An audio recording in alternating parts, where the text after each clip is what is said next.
오늘은 모공 관리에 대해 이야기를 해볼 겁니다. 우리 얼굴에는 2만 개 정도의 모공이 있습니다. 나이가 들수록 개수는 점점 늘어납니다. 점점 보기 싫어집니다. 개수가 많아진 모공은 완전히 없애는 것도 불가능합니다. 하지만 모공 관리에 필수적인 적절한 성분들을 앞으로 말씀드릴 방법과 함께 보충해 주신다면 모공의 개수가 늘어나는 것과 모공이 커지는 것을 동시에 막을 수 있습니다. 모공은 왜 자꾸 커질까요? 주요 원인은 피지의 분비와 노화로 인한 피부 탄력 저하 두 가지입니다. 한 피부과 원장님은 이런 비유를 들었습니다. 하수구에 흙이 가득 차서 꽉 막혀 있습니다. 호스를 가져와 물을 세차게 뿌려서 막힌 하수구를 뻥 뚫어냅니다. 막혔던 흙이 빠져나가고 생긴 통로, 이것이 바로 모공입니다. 흙은 피지입니다. 어릴 때는 피지가 적게 분비되기 때문에 모공이 좁습니다. 사춘기가 되면서 분비물이 많아지게 되면 모공이 벌어지기 시작합니다.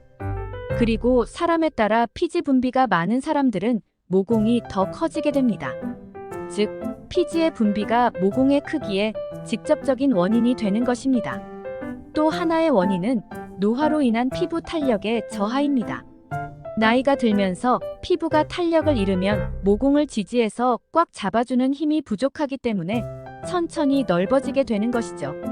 그러면 피지 분비와 탄력을 조절하기 위해서는 무엇을 해야 할까요? 첫 번째, 스쿠알란 성분을 확인하라.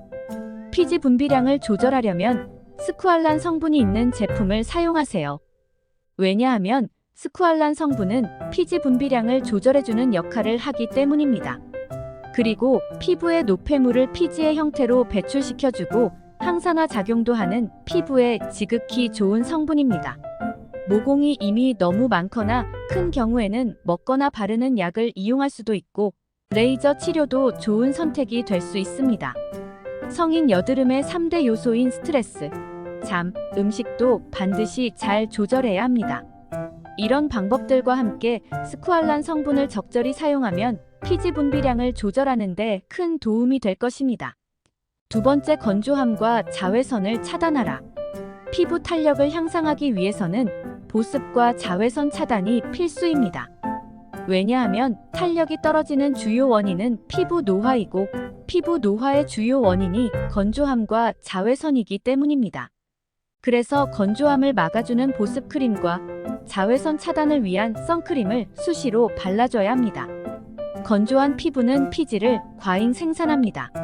수시로 수분 크림을 발라서 수분이 증발하는 것을 막아주면 그렇지 않은 피부와 비교했을 때 머금고 있는 수분의 양에서 많은 차이를 보이는 연구 결과도 있습니다. 자외선 차단도 필수입니다. 유럽 피부과 학회지에 실린 유명한 할머니의 사진을 보면 40년간 선크림을 발라온 얼굴과 그렇지 않은 목, 피부 상태가 극명한 차이를 보이는 것을 알 수 있습니다. 그렇기 때문에 보습 크림과 자외선 차단제를 수시로 발라야 피부 탄력을 향상할 수 있습니다. 여기에 항산화 물질인 비타민C, E, 페롤릭 애시드 등이 들어있는 제품까지 사용하신다면 그 효과는 더욱 커질 것입니다. 세 번째, 레티놀은 필수. 레티놀은 피부에 관해서는 정말 놀라운 물질입니다. 안티에이징, 여드름 관리 등 다양한 목적에 부합하기 때문입니다. 오늘의 주제인 모공 관리에도 필수적이라 할 수 있습니다. 모공의 크기를 조절하려면 레티놀은 필수적으로 발라야 합니다. 레티놀은 피부 재생 능력이 뛰어납니다. 뛰어난 피부 재생 능력으로 모공 섬유를 강화합니다. 강화된 모공 섬유는 모공벽을 단단하게 만들어주고 모공이 커지는 것을 막아줍니다. 여러분의 얼굴에 블랙헤드가 많이 있고 모공이 많이 열려있는 지성 피부를 가졌다면 레티놀 사용을 강력히 추천해드립니다. 하지만 주의할 점이 있습니다. 처음부터 함량이 높은 레티놀을 사용하면 피부 껍질이 벗겨지는 부작용이 있을 수 있습니다. 0.1% 제품부터 천천히 올리면서 사용하시기를 권장합니다. 네 번째, 피부의 온도를 높이면 안 된다. 피지 분비를 줄이기 위해서는 피부의 온도를 높이면 안 됩니다. 피부 온도가 높아질수록 피지 분비량이 많아지기 때문입니다. 피부의 온도가 1도 올라갈 때마다 피지 분비량은 10%씩 증가한다고 합니다. 따라서 모공 관리를 위해서는 세수할 때 반드시 미지근한 물을 사용해야 합니다. 뜨거운 물로 세수하는 것을 피해야 합니다. 뜨거운 물은 피부의 온도를 높여 피지 분비량을 늘릴 뿐 아니라 피부를 자극해서 혈관과 모공을 확장합니다. 혈관과 함께 확장된 모공으로 미세먼지나 오염물질이 더 쉽게 침투합니다. 이는 모공을 포함한 피부 문제의 원인이 됩니다. 모공 관리를 위해서는 뜨거운 물로 세수하지 마시고 반드시 미지근한 물을 사용하세요. 피부 관리의 핵심은 내가 사용하는 제품들이 어떤 성분들을 가지고 있고 그 성분들이 겹치지 않으면서 얼마나 잘 분배되었는지를 아는 것입니다. 홈케어는 보습이 그 핵심이기 때문에 특히 성분 파악이 중요합니다.